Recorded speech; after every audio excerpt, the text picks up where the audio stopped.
It was a cold January day way back in 2001 when Sega announced its exit from the console-making business.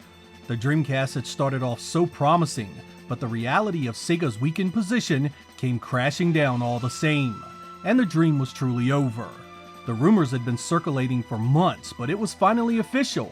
From here on out, Sega was going to be a third-party publisher on multiple platforms.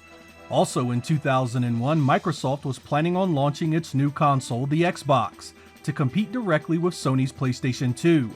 This was an extremely exciting time for me because I was always interested in the birth of a new console competitor.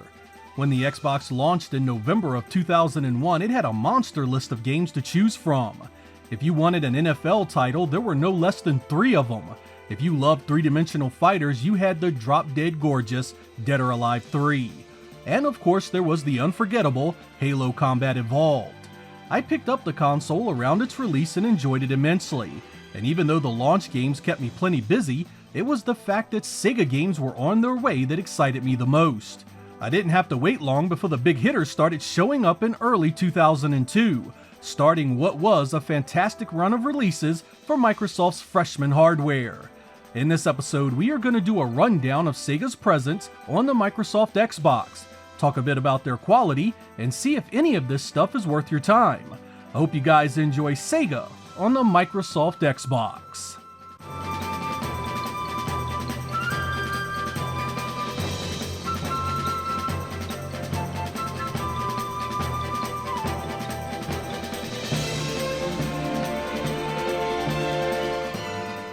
Sega started off by releasing games that were safe and well in their defined area of expertise. Sports titles. NFL 2K2 was a port of the Sega Dreamcast version, and it was every bit as incredible here. Sharp visuals, great performance, and gameplay that kept you coming back for more. NBA 2K2 was another one that nailed the sport only as Sega could. World Series Baseball was a home run as well, besting the Dreamcast titles by a mile, and looked just incredible on Microsoft's machine. This initial volley of offerings instantly established Sega as a force to be reckoned with as a third party, and put companies like Electronic Arts on notice that the days of easy success in the sports genre were over. Sega's first real exclusive content on the Xbox came in the form of Jet Set Radio Future, which was a continuation of the game we had seen on the Dreamcast. You were doing the same basic things here, tricks, tagging, and navigating huge areas on rollerblades. The cel-shaded visuals were still very nice looking, and it had a unique and well-suited soundtrack that pulled it all together. It was a bit of an acquired taste given the art style and the sound, but if that didn't turn you off, this was a great adventure to be had. One of the early surprises on the Xbox was Gun Valkyrie, a third-person shooter with some of the better console visuals available at the time. But this one also had an extremely cumbersome control scheme that gave it a hell of a barrier to enjoy it. It played counterintuitive in just about every way, and had you seriously fumbling with the controller the first time you began. But here's the thing, get used to it, and this is a hell of a game. It had everything. Aliens, guns, swords, huge stages, and enemies. It was developed by Smilebit and began a series of releases that were unforgettable. Crazy Taxi 3 was a huge release when it landed in 2002. This was a continuation of a well-loved Sega series that wasn't a sports title, something that we may have eventually seen on the Dreamcast itself. This time the main edition is an area called Glitter Oasis, which is modeled after Las Vegas and its wild nightlife. Keeping it in line with the other titles, you still get some familiar areas to run fairs in, and you of course have the great mini-games to do on the side. Crazy Taxi's gameplay was starting to lose some of its appeal at this point, but it was still quite a good time, and it looked great on Microsoft's console. As 2002 wore on, Sega really hammered home its sports titles. Sega readied many of this new batch with not just 4-player local multiplayer, but online multiplayer as well. NFL 2K3 showed up looking and playing incredible, and they even augmented their football lineup with the new option, NCAA College Football 2K3, a direct assault on EA's bread and butter. NBA 2K3 made its debut in what I honestly feel was the best that series had ever looked or played. Sega Soccer Slam was another one where Sega tried to establish a meaningful presence, but it wasn't particularly well received. Sega GT 2002 was a big change and upgrade over the Dreamcast original. It's essentially Sega's answer to Gran Turismo, so you get the same basic formula. Starting out with nothing, win races, buy cars, and upgrade your new rides. It's got 2-player split screen, and Sega released an online update to it the following year. There was no doubt about it, Sega had transitioned well away from the Dreamcast, and was now a major factor in sports video games across multiple platforms.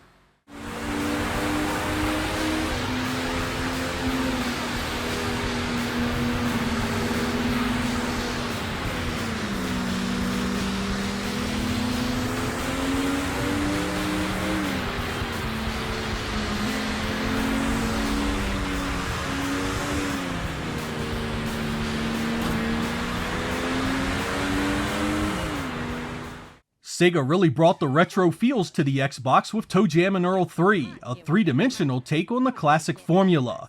Yep, you get to explore large environments, collect stuff, use power-ups, and play with your friends in split-screen action.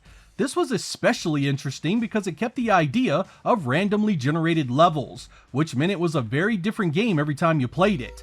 And since there were well over 24 levels, there's a lot to see and do. There was even downloadable content for it on Xbox Live. Shenmue 2 was a huge one. As many of you know, the North American release for this was cancelled for the Dreamcast, so to see this come home on the Xbox was something I had waited a year for at that point.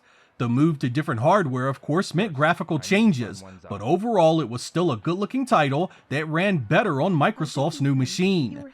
It also had a new in-game camera for screenshots and Dolby Digital 5.1. I also appreciated the movie that they included that chronicled the events in the first game, so newcomers knew what the hell was going on, and vets could get a full recap. Ryo's adventure in Hong Kong bested the original in many ways, felt larger and more alive, and perhaps most importantly, continued the legacy of a story that was in danger of being forgotten in the wake of Sega's leap to a third party. I still have my original copy, mint in box. I'm scared! They're going to kill me! I didn't do anything!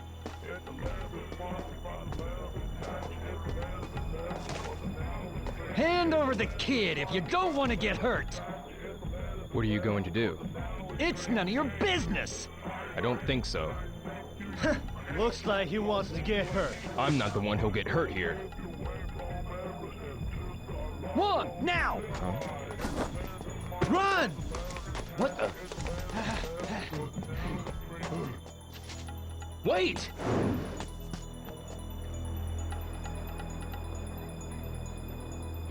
I lost them.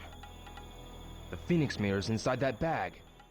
2003 started off with a hell of a bang. The House of the Dead 3 was released on the Xbox, and man was it a beauty. This had originally been announced for the Dreamcast but was moved when Sega fully shut down development for that console. It was a great decision because House of the Dead 3 was a custom fit for the powerful architecture in the Xbox. This was the best the series had ever looked by a mile, retaining the 2-player co-op and light gun support. The big new addition was a standard rapid-fire auto-reloading shotgun, and returning we get multiple paths and a bunch of hidden content spread throughout.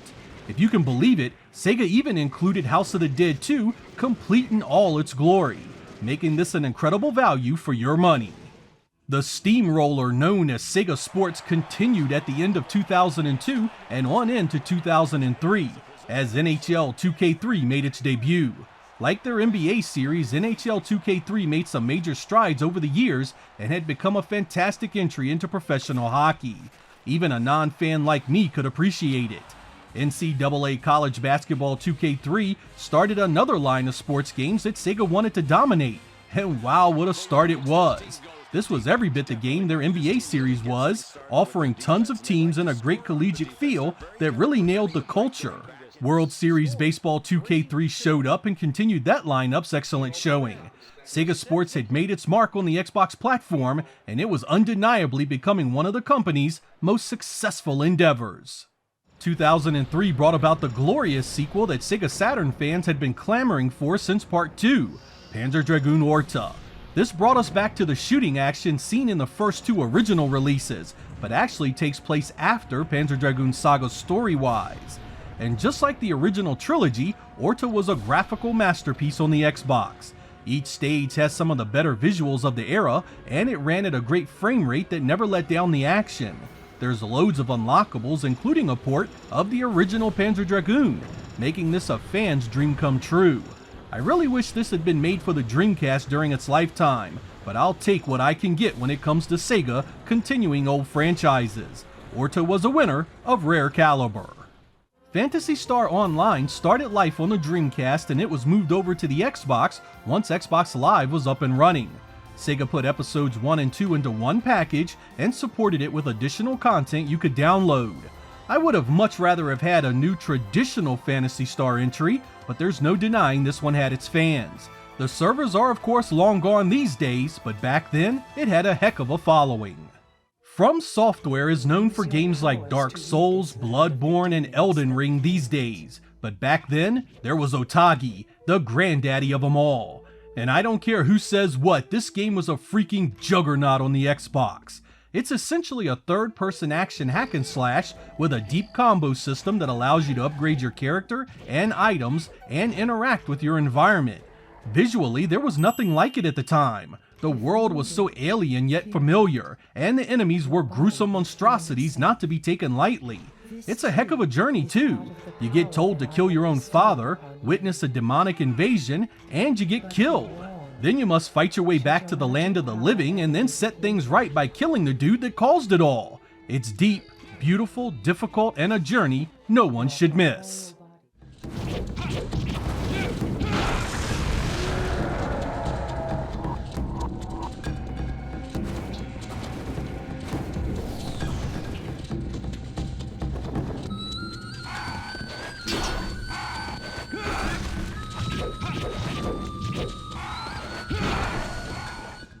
It was in 2003 that Sega entered into a contract with ESPN to converge its Sega Sports brand into one powerhouse franchise. While Sega and ESPN had already been working together in previous games, this new venture basically meant that every single one of their 2K series of sports titles would be called ESPN sports titles from that point forward. Sega also made some major changes to its features, with each game coming in at an impressive 720p and including tons of new animations, moves, and playbooks, while still retaining all the bells and whistles that had made each game what it was to begin with.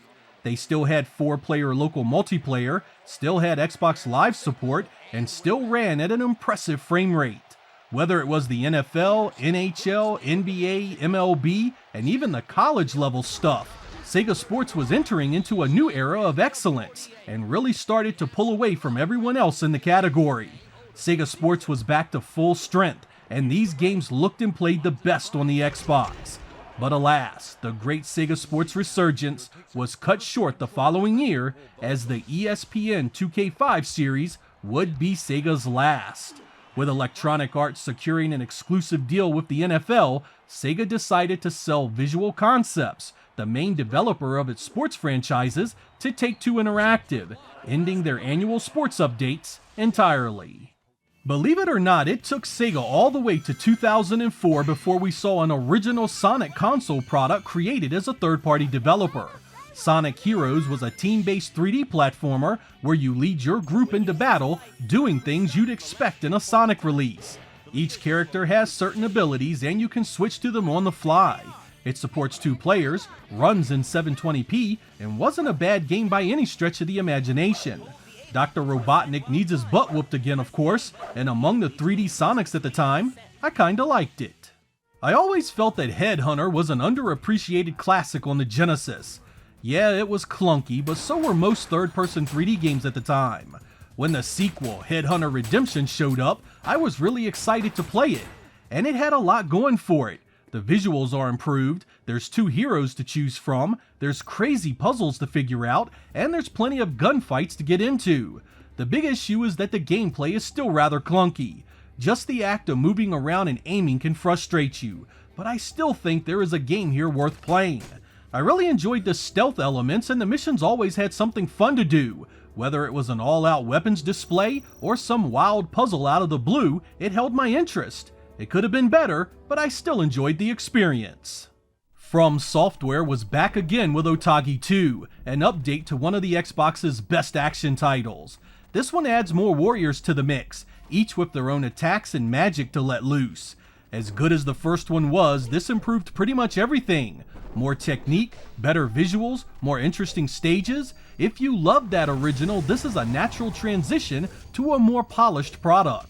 It's still really hard, so expect quite a bit of gameplay before you see that ending. These games are in terrible need of remastering on modern consoles. To leave them forgotten is a crime against the hobby.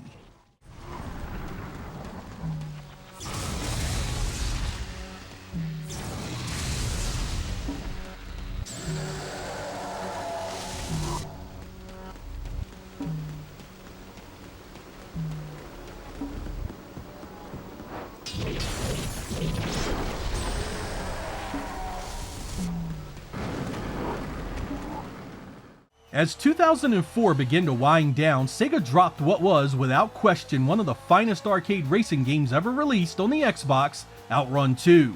This was a port from the arcade that was based on the Xbox architecture, so the port home was spot on and played incredible. The developers at Sumo Digital crafted a loving follow-up to the 1986 arcade original, and they took advantage of all the technology available to them. Outrun 2 came home running blazingly fast and with an impressive variety of stages to race across. It had a number of challenge-based extra modes to keep you busy and some pretty tantalizing unlockables from other popular Sega racing titles. The gameplay relies heavily on power sliding and throws away realism for the thrill of speed and doing everything you can to hold on to it. It's beautiful, it runs great, the soundtrack couldn't have been any better, and it even supports 8 players via the system link. It's the absolute pinnacle of arcade racing goodness.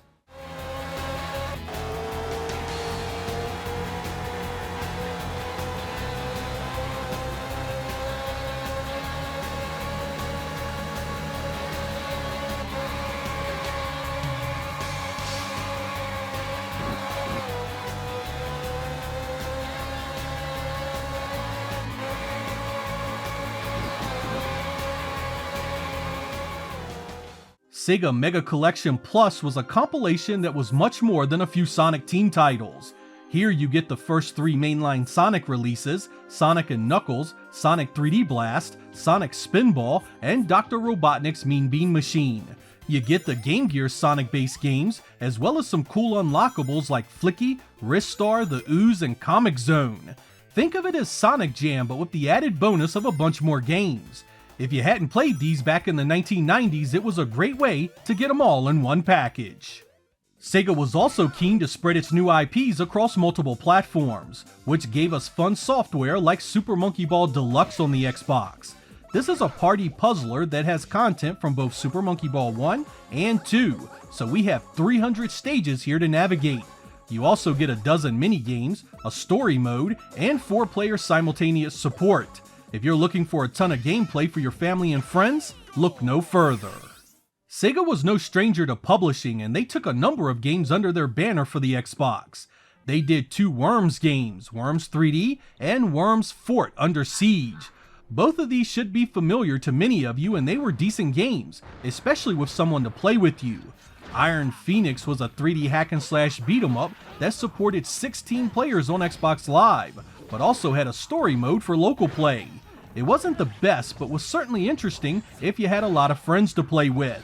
Spartan Total Warrior, on the other hand, was a 3D hack-and-slash you could really sink your teeth into. It was a spin-off of the Total War series where instead of realistic strategy-based gameplay, it put you down on the field against hundreds of enemies. It's sort of an old-school take on God of War, complete with the mythical story elements and wild enemies like Hydra, Minotaurs, and zombies. It's unfortunately just one player, but it's one heck of a ride all the same. The Spike Out games had primarily been an arcade series before the Xbox got Spike Out Battle Street in 2005. This is a 3D beat-em-up that had a dozen fighters to choose from, supported 4-player couch co-op, 4-player system link, and 4-player Xbox Live support. It's likely what a Streets of Rage 4 would have looked like at the time had Sega actually made one. It had a pretty uninteresting story attached to it, but it's definitely a fun game with a few friends in tow. It puts you in mind of other arcade-style games from Sega, like Zombie Revenge and Dynamite Cop, so if you enjoyed those, you'll likely get a kick out of this one.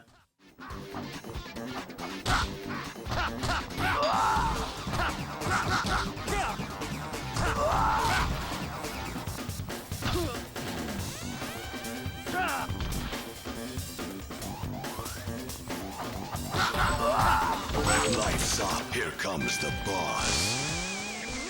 Sega also published Taito Legends in the United States for the Xbox. I wanted to shine a light on this one real quick because it has a number of classics on it I think many of you will appreciate. Aside from stuff like Bubble Bobble and Elevator Action, it has Operation Wolf, the New Zealand Story, the Ninja Kids, Space Gun, Thunder Fox, and the unforgettable Rastan. The emulation is decent and it's fairly inexpensive these days. A great little combo package for fans of Taito arcade classics. Shadow had been positioned as Sonic's main rival for a number of years before he received his own game, Shadow the Hedgehog. This one was pretty jarring initially because it was a much harder-edged adventure than what we normally saw in these types of games. Shadow toted around an arsenal of firearms in addition to his normal attacks, and he even had the ability to commandeer vehicles. But for all the hate this game gets, I really thought the light and dark storylines and how you could choose Shadow's destiny was rather refreshing and gave the series a new twist to play around with. Shadow has no clue what's going on, and your choices determine how the story proceeds. It had its problems, none that were new to 3D Sonics, so it ain't perfect. Is it one of the worst Sonic games ever? Not by a mile. What do you get when you mix Sonic with the hoverboards from Back to the Future 2? Why, Sonic Riders, of course. This is a racing game where you and up to 3 other people get to race one another across familiar areas while doing tricks, collecting rings, and pulling off boosts against your foes. Series favorites like Sonic, Tails, Knuckles, and Amy are here, as well as newcomers like Jet the Hawk and Storm the Albatross. Of the 3D Sonic racing games, this is one of my least favorite. The air-powered boards here must constantly be managed, distracting from the action all around you. This mechanic becomes tiresome, and I would have much rather have had a traditional system of earning boost and picking up weapons on the course. It's not awful, but the later Sonic racing titles absolutely destroy it. We end our Sega Xbox run with the impeccable Outrun 2006 Coast to Coast. It was the last Sega release for the platform, a magnum opus of racing perfection. This takes the content of Outrun 2 SP and mixes in coast-to-coast options. Here there are 15 cars to choose from, a career and mission mode where you compete in trials like drifting and races where the last place driver gets knocked out. There are of course unlockables, it has local multiplayer, supports 6-player system link, and it has custom soundtracks. It updated one of the best arcade racing games of all time with more to do, more to unlock, and more areas to discover. To date, Sega still has not topped it, and it remains one of the best experiences in the genre.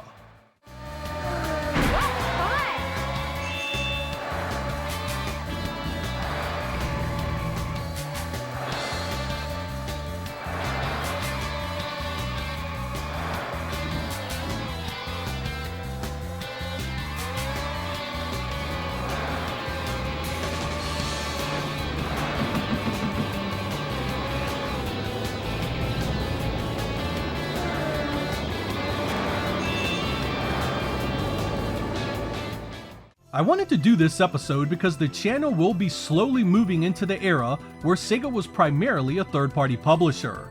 While we only focused on the original Xbox in this episode, we will soon be looking at the likes of the PlayStation 2, GameCube, and many others in the near future.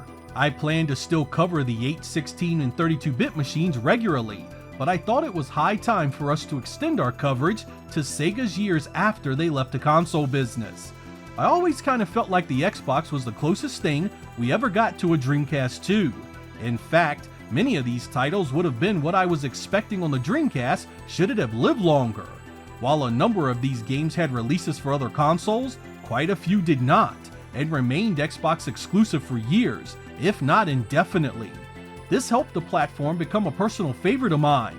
Along with Sega's support, I really enjoyed the likes of Halo, Crimson Skies, and the Knights of the Old Republic games. I also felt many multi-platform releases looked and ran better on Microsoft's console, often sporting effects, performance, and resolutions that look superior on a high-definition television. In the future, I plan to delve into these games far more and break down why so many of them made this platform one to reckon with, even though it had far fewer releases than Sony's PlayStation 2. Much like many of Sega's own consoles, it may not have sold as well as its competition, but that in no way meant it wasn't worth playing. I'm Sega Lord X. Thank you guys for watching, and I will catch you next time.